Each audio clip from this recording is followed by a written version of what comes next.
عليكم ورحمة الله وبركاته. النهاردة إن شاء الله هنعمل مع بعض فراخ مشوية. فراخ مشوية دي عبارة عن طبعا احنا جايبين فرخة وغسلينها كويس جدا ومنضفينها، وبعد ما نضفناها جبنا صينية وحطينا معاها ورق لوري زي ما احنا شايفين اهو كده، وحاطين بابريكا، وحاطين شوية من الكزبرة والسبع بهارات بتاعتنا، تمام، وشوية من الملح، وهنحط طبعا كمان شوية من الخل. بسيطة جدا وسهلة. ادي الخل كده، شوية من الخل، ما نكتفيش كمان بالخل بس، لا ده احنا كمان هنعمل بحب احط الخل كتير كده معانا في الفراخ، منع اي ريحة، وكمان بيديها مزازة حلوة كده. وبعدين بعد ما حطينا الخل بنحط ليمونة كمان مع الخل. الخل ده والليمون بيدي ريحة حلوة جدا للفراخ.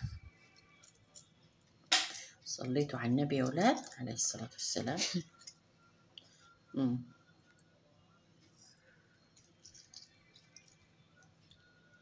مبتاخدش معانا نص ساعة، ساعة الا ربع في الفرن، على حسب كل فرن درجة السخونة بتاعتها.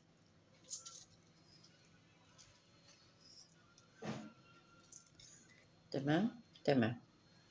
وبعد كده بنجيب طبعا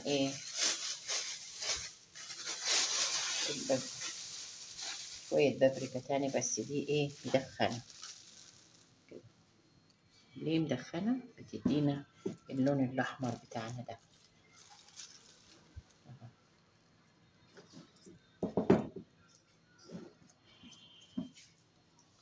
تدينيها كويس كده. شايفة فرقت ازاي؟ ما تكتريش مية عن كده، انا اساسا مش حاطه لها ميه، يعتبر دي عباره عن التوابل بتاعتنا وال وبصلايه مفرومه، وهنجيب قطايه نقطعها كده معانا.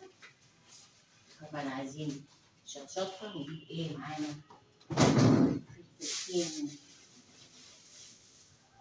لا الحمص دول.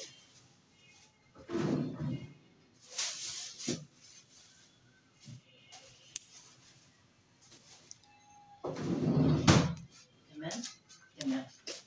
طبعا بنعمل معاهم شويه مكرونه، تعملي معاها اي حاجه يعني.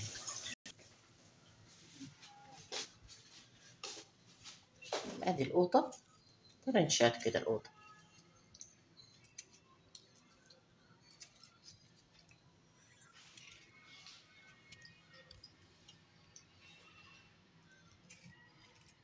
ما تعصريش القوطه. تمام.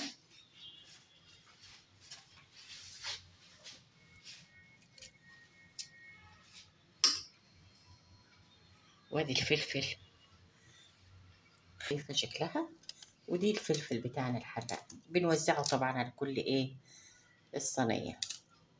شكلها كده بصراحه تتاكل وهي نيه، جميله جميله جميله.